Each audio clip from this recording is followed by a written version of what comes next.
The end of the school year is almost here, and you know what that means? Grades.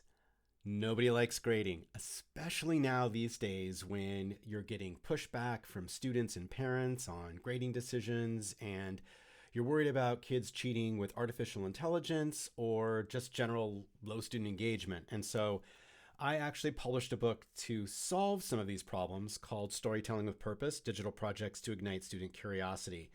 And in chapter 9, I dedicate the entire chapter to how to use multimedia research projects as a form of assessment. Now, the biggest problem that we face in grading is that it's just you, as the educator, as the professor. All the weight for that and all the responsibility of that grading is on you. So sometimes it's inaccurate, but also we need to spread around that responsibility. Students need to take responsibility for that too. So I came up with a way to create a way to assess students to triangulate more accurate and fair grades, right? Okay, so I'm going to read a section from chapter 9 about triangulating student growth with stakeholder evaluations. Who gets to evaluate student work?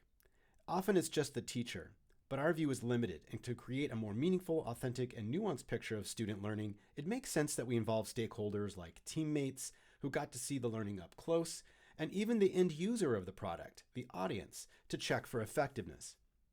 The 4 dimensions of evaluation. Moving outward from the personal to the public, feedback from each of these stakeholder groups provides social context and creates an awareness of how a student's work affects others. The true measure of any project-based learning experience, especially multimedia research projects.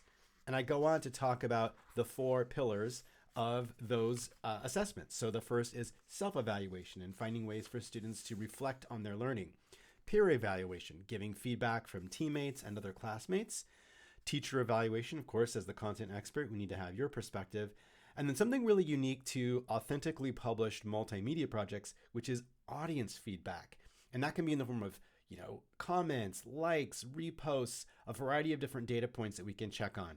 And using those 4 different perspectives helps us triangulate and give a more accurate picture of student learning.